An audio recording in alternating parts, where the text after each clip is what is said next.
que leur voix... De l'avis de l'archevêque de Douala, respectée. la machine électorale au Cameroun est grippée. Monseigneur Samuel Kleda ne passe pas par 4 chemins pour le dire. Comme on le dit, avant même d'organiser, n'est-ce pas, d'aller au vote, on connaît déjà ceux qui vont gagner. Ce n'est pas de la démocratie. Ben, vous utilisez le mot mirage, c'est exactement ça. La démocratie au Cameroun, elle existe de nom, mais en réalité, elle n'existe pas. Considéré dans l'opinion comme un critique du régime en place dans la lignée et la mouvance de l'ex-prélat, le cardinal Christian Tomi, dont il se revendique être un apôtre, Monseigneur Samuel Kleda fait une autopsie froide du système et du jeu électoral au Cameroun. Dans sa récente sortie, il dénonce des dispositions électorales pas de nature à garantir la transparence et la sincérité du verdict des urnes. Le cas des procès-verbaux de l'ECAM, point d'achoppement du contentieux électoral en 2018, tout comme l'indépendance du conseil électoral qui inspire d'autres craintes, entre autres. Au Cameroun, qui organise les élections? Qu'on définisse clairement cela. Mais comme on le dit, on n'organise pas des élections pour perdre. Et cela dit tout. Et mon souhait est qu'il y ait des élections libres, démocratiques, au Cameroun, sans fraude. On verra bien qui a gagné les élections au Cameroun. Résumons la démocratie dans le contexte actuel au Cameroun. En un mirage, il en appelle à des mesures urgentes afin d'éviter un éventuel chaos au lendemain de la présidentielle 2025. Changer le code électoral pour que tous les candidats qui se présentent aient la même chance de gagner les élections. Alors que les conditions de vie des Camerounais se dégradent un peu plus chaque jour, le prélat qui en fait le constat appelle les dirigeants qui ne répondent plus aux aspirations des populations à passer la main. Ben, ils doivent quitter le pouvoir. Bonjour les enfants, c'est papa. Mon mur est un asile psychiatrique à ciel ouvert et ma salle d'attente est toujours bondée. Bienvenue à la clinique les enfants.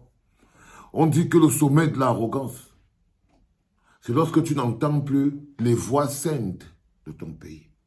C'est-à-dire qu'avant les grands rois, avant de prendre les décisions, quand ils avaient besoin de sagesse, les qui y partaient appeler, c'était les hommes d'église, les grands imams, les gardiens de la moralité du peuple, les gens qui sont plus au contact du peuple. C'est pour ça que les hommes d'église ont le pouvoir et c'est pour ça que leur parole est importante.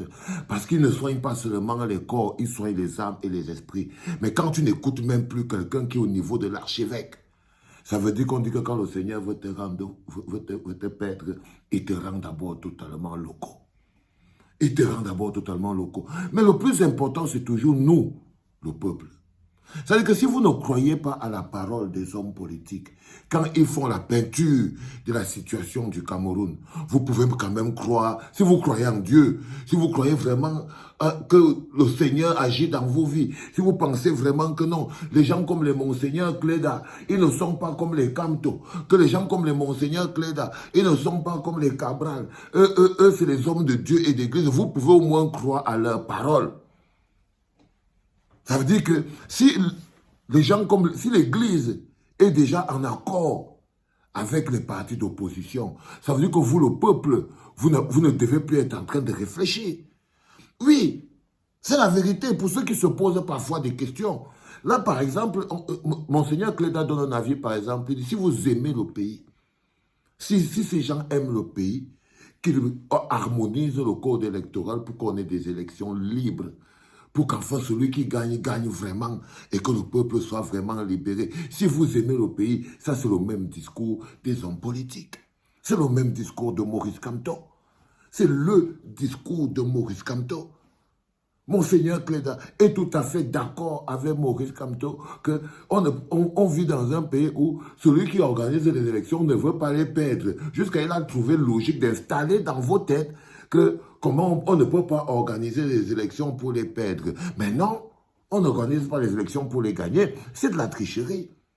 Mais nous-mêmes, on est devenus complices de ça. C'est-à-dire que quand nous-mêmes on accepte et on intègre déjà cette formulation dans nos têtes, que non, on n'organise pas les élections pour les perdre. Mais c'est faux, ce n'est pas logique. Non. L'organisation des élections nécessite une logique d'équitabilité.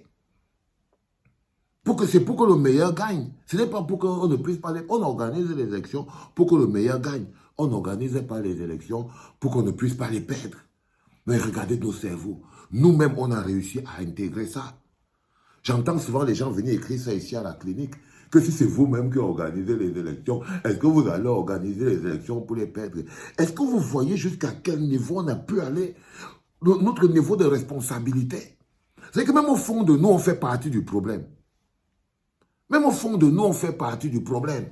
Là, maintenant, j'interpelle une autre figure de notre société. Voilà une autre figure importante de notre société qui joint sa voix à celle des hommes politiques pour dire à vous, le peuple, que non, ce n'est pas un parti qui peut régler ce problème. Si c'était un problème politique lié à un parti, Monseigneur Cléda ne serait pas en train de prendre la posture qui est la sienne. Parce qu'on est déjà au niveau de la survie. L'alternance au niveau du pays et n'est plus à un niveau de non. Ce n'est plus le problème de quelqu'un, c'est maintenant notre survie qui en dépend. Ce n'est pas encore, ce n'est pas moi qui l'a aussi dit. C'est toujours le même Maurice Kamto. C'est-à-dire que si à un moment on te dit que tu dis que non, moi je n'ai pas confiance aux hommes politiques, peut-être que ceux qui disent là que le système électoral est compromis, que les institutions qui gèrent les élections sont compromises, que peut-être que bon, moi je ne sais pas, mais au moins tous les jours tu pars à l'église, tu fais le Ouvuma Maria, voici une parole, voici un profil. Voici un profil qui n'arrive plus à être neutre, dont la moralité ne lui permet plus d'être neutre. Il n'arrive plus. Il comprend que non, ce n'est plus un problème lié aux politiques. C'est ce que Monseigneur Cléda vous envoie aussi comme message. Que ce n'est pas seulement un problème qui est lié aux hommes politiques. La situation du Cameroun concerne tous les corps. Il faut que chacun se mobilise. Sinon, ce sera quelque chose qui ne sera pas à notre portée. On doit sortir du pays, avant même qu'on organise les élections, on sait déjà qui va gagner. On doit sortir de ce pays-là. C'est le message que vous devez partager, parce que c'est le message de Monseigneur Cléda qui nous parle à tous. C'était papa.